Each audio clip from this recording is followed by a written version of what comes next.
ትንሱና አቤል እንግዲህ በተፈጠረው አለመግባባት ወይም ደግሞ ሩታ ሁሉን ነገር ጥላ በመሄዷ እጅግ በጣም አዝነው ተከፍተው እጅግ በጣም በሚያሳዝን ሁኔታ ለሩታ መልእክት እያስተላለፉ ይገኛሉ ማለት ነው። ብዙዎቻችን እንግዲህ ሩታ ከቤት መውጣቷን ቤተሰብ ጋር እሄዳለሁ ማለቷን እንጂ በጭራሽ የት እንዳለች ምን እያደረገች እንደሆነ ከማን ጋር እንደሄደች ማንም ሰው የሚያውቅ የለምና ያንን ሁሉ እንግዲህ አቤልና ትንሱ ያለችበትን አውቀዋል። በስልክም አናግረዋታል።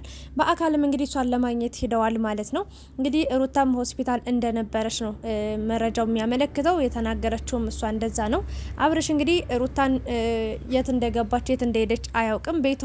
ቤቱን ጥላለት መሄዷ እንጂ የት እንደገባች ማን ጋር እንዳለች ምን እያደረገች እንደሆነ ምንም የሚያውቀው ታሪክ የለም። ይሄ ደግሞ እንደ እብድ አድርጎታል ማለት ነው። እሷ የት እንደሆነች አለማወቁ ራሱ ጨለማ ሆኖበታል። ቀኑም ማታውም በጣም ጨልሞበታል። መንገዱ ሁሉ ጠፍቶበታልና ሩታም እንግዲህ ችላ ነው ሲጨንቃት ሲጠባት በቃ የምትገባበት መድረሻ ስታጣ ነው ግፍን እስከ ጥግ ድረስ ያየችበት መበደልን በቃ አለመፈለግን እስከ ጥግ ድረስ ያየችበት ሁኔታ ሳምንት ነው ይሄ ሳምንት እውነት ለመናገርና ሩታ በሚያሳዝን ሁኔታ እንግዲህ ከባድ ሁኔታ ላይ እንደሆነች ነው።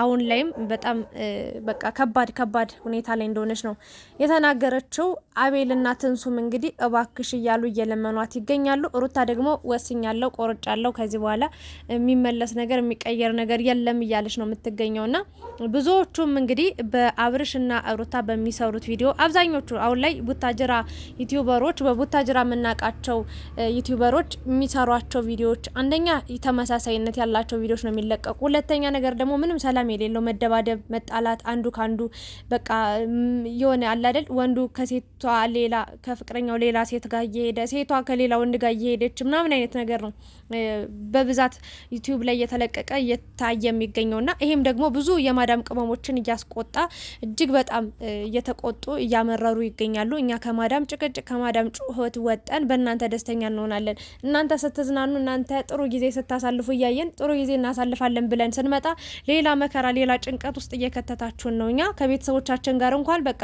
በስርዓት ማውራት አልቻለም፣ በጣም ተጨንቀናል እያሉም እንግዲህ አቤቱታቸውን ቅሬታቸውን እያሰሙ ይገኛሉ። አዎ እንደ ድሮ የእውነት ለመናገር ሙሉ በሙሉ 100% የሚታመን ሰው የለም፣ የሚወደድም ሰው የለም። በቃ ፍቅሩም ቀንሷል፣ መተማመኑም ቀንሷል ባጭሩ ማለት ነውና እርስ በእርስ ደጋፊዎች ከደጋፊዎች የሚጣላሉ፣ በጣም ከባድ ጭቅጭቅ ይነሳል።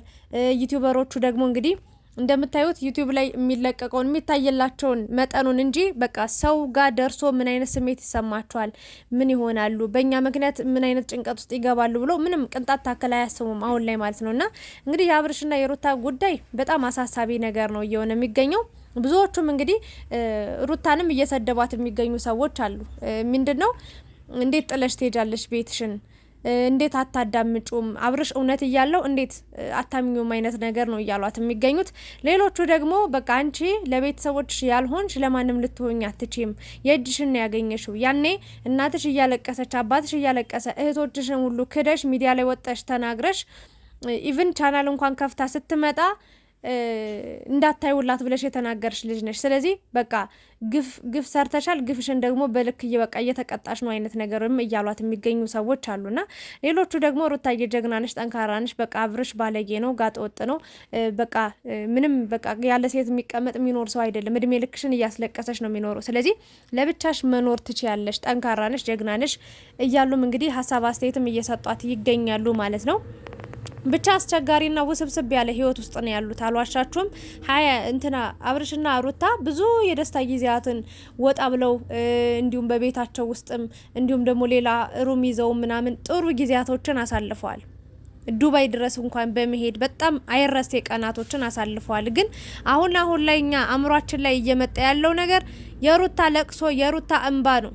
የእውነት አንዳንዴ ቤተሰብንም መግፋት የእውነቴን ነው የምላችሁ። እውነትም ቢኖራችሁ በሰዓቱ በሰከንዱ በዛች ደቂቃ በዛች ችግሯ በተፈጠረችው ሰዓት እና ቦታና ጊዜ ቤተሰቦቻችሁን አሳምናችሁ ማትሄዱ ከሆነ በቃ እናት ብላ ያኔ ተናግሬ ነበር። አንድ እናት ብላ በውስጧ አውጥታ ድፍት ያርግሽ እንደዚህ በሆንሽ ብላ ብትሳደብ ብትራገም ምናልባት ከውስጧ አይሆንም ብለን ልናስብ እንችላለን።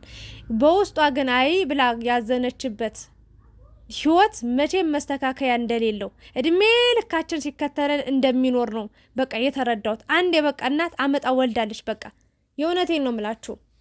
ከፈጣሪ ቀጥሎ እናት አባታችሁን አክብሩ፣ እናት አባታችሁን ውደዱ፣ ለእናት አባታችሁ ተገዙ ነው የሚለው። መጀመሪያ ለፈጣሪ ለፈጠራችሁ አምላክ ተገዥ ሁኑ፣ ፈጣሪያችሁን እመኑ፣ በፈጣሪያችሁ ተማመኑ ነው የሚለው አይደል? ከዛ ቀጥሎ ደግሞ ወደዚህ ምድር ያመጣችሁ ከፈጣሪ ቀጥሎ ወላጆቻችሁ ስለሆኑ ወላጆቻችሁን አክብሩ፣ ወላጆቻችሁን ውደዱ ይላልና በሃይማኖታዊ እንትን ብንሄድም ማለት ነውና ምን ልላችሁ ፈልጌ ነው ሩታ ያው ይሄ ሁሉ ዋጋ እያስከፈላት ያለው ብዬ የማስበው እናቷ አዝናባታለች። አባቷ ኢቭን እናቷ አዲስ አበባ መጣ፣ ሰላም ፈጥሯል፣ ሰላም ወርዷል ምናምን ነገር እሺ፣ አባቷ በጣም አዝኖባታል። እግዚአብሔርን እንዴት እንደሚያሳዝን የሆነ እኔ እንጃ አላቅም። እንደውም ሜላት መጣ ምናምን በቃ ሰርፕራይዝ እያረገቻቸው ምናምን ደስተኛ ለመሆን ሞከሩ እንጂ በሩታ ሙሉ በሙሉ ደስተኛ አይደሉም። በጣም ከባድ ነው ነገር ይሄ ነውና በሩታ የተረዳውት ነገር ያው እያሳለፈች ያለችው ነገር ያሳዝናል። አያችሁ ልጅ በዚህ ጊዜ በዚህ ወቅት ባሏ ከጎኗ ሆኖ አጠገቧ ሆኖ አይዞሽ አለውልሽ ምን አማረሽ ምን ልስጥሽ ምን ልሆንልሽ ብሎ ሚንከባከባት ጊዜ ሆኖ ሳለ ግን ዋጋ እየከፈለች እንደሆነ የምታውቁት እዩት። አሁን ገና ልጅ ተጸነሰ ሲባል ልጅ መጣ ሲባል እርግጠኛ ስትሆን ማርገዟ እርግጠኛ ሲሆን ነው ይሄ ነገር እየተፈጠረ የሚገኘው። ይሄ ደግሞ ምንድነው በቃ ቅጣት ነው ብዬ ነው የማስበውና ሩታዬ በመጀመሪያ መብርሃን ባለሽበት ተጠብቅሽ፣ ጤነኛ ልጅ ታሳቅፍሽ። ሌላ ምንም አይደለም። በወድሽ ያለውን አድጎ ተልቆ በጀርባሽ ታርግልሽ። ያ ማለት ደግሞ ወልደሽ ለማዘር ያብቃሽ፣ ለማቀፍ ያብቃሽ ለማለቴ ነውና አብርሽም እንግዲህ ያው ተጸጽቷል።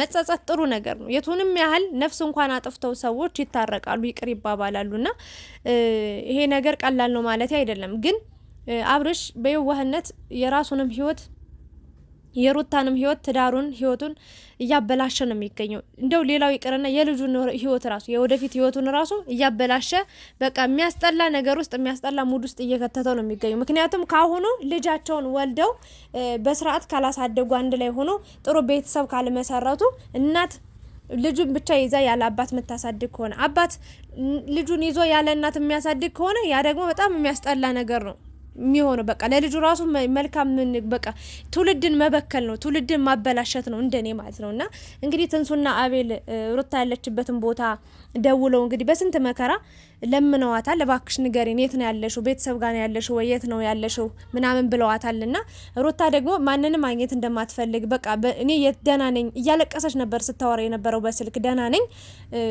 ምናምን እያለች ነበር። ግን ሆስፒታልም እንደገባች ምናምን ነገር እየሰማን ነበረ። አስቸጋሪ ሁኔታ ላይ ነው ያለችው። ምንም የእውነት አብርሽን ራሱ ጥላው ብትሄድ ማለት ነው ቤተሰብ ጋር የሚጠብቃት ከባባድ ነገር አለ። ያ ነገር በጣም አስቸጋሪ ነው ነገር ነውና ትንሱም እንደው በቃ እንደምንም ብለን ካሜራ ራሱ ይዛችሁብኝ እንዳትመጡ ብላቸዋለች። በመጨረሻ ያው በጣም ለምኗት ትንሱና አቤል እግዚአብሔር ይስጣቸው። መልካምነቴ ነው። ትንሱም ውለቷን አልረሳችም።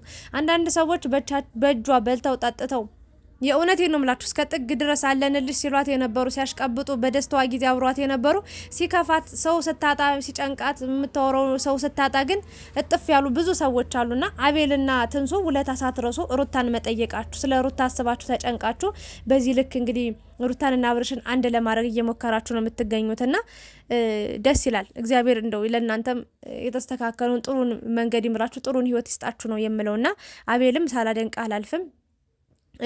የምሬ ነው። የሚቀርባት የነበረው ኤፍሬም ነበረ የወንድሙ ሚስት ስለሆነች መጀመሪያም ተቀበላት ብለው ፍቅሯን እንዲቀበላት እንዴት ነው አብሮ የነበረው ጊዜ በጣም በቃ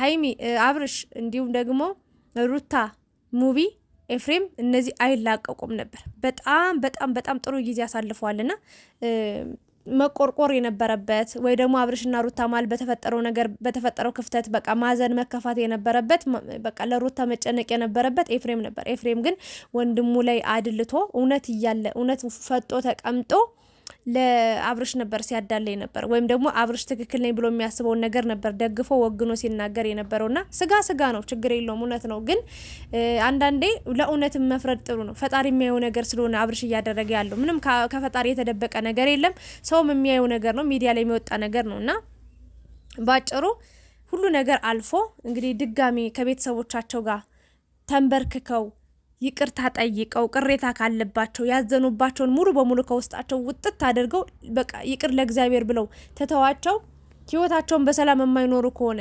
አጠቃላይ ደግሞ ሶስተኛ አራተኛ ወገን በቃ በተለይ በአብርሽ በኩል የሚመጡ ሶስተኛ ወገኖች በጣም አስቸጋሪ ናቸውና እነዚህ ሁሉ ትተው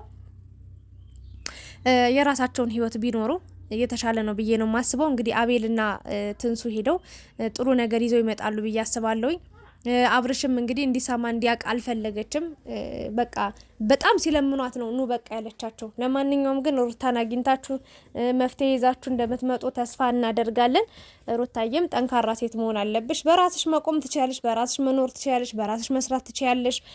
ምንም ችግር የለውም። ግን ለፍቅር ሲባል ብዙ ዋጋ ይከፈላል። ብዙ ዋጋ ከፍላችኋል፣ አንቺም እሱም ከፍላችኋል። ግን ያን ዋጋ የከፈላችሁለትን የፍቅር ታሪክ ወይ ደግሞ ፍቅራችሁን እንዲህ መንገድ ላይ በተናችሁ መጣል የለባችሁ። ወይም ደግሞ እንዲህ በቃ የሆነ የሚያዝ የሚጨበጥ ቁም ነገር ላይ ሳትደርሱ እንዲሁ በዚህ በቃ ተዋክባችሁ በሚዲያው በምኑ በሰው ታጅባችሁ ባዶ መቅረት የለባችሁም ነው ምለው።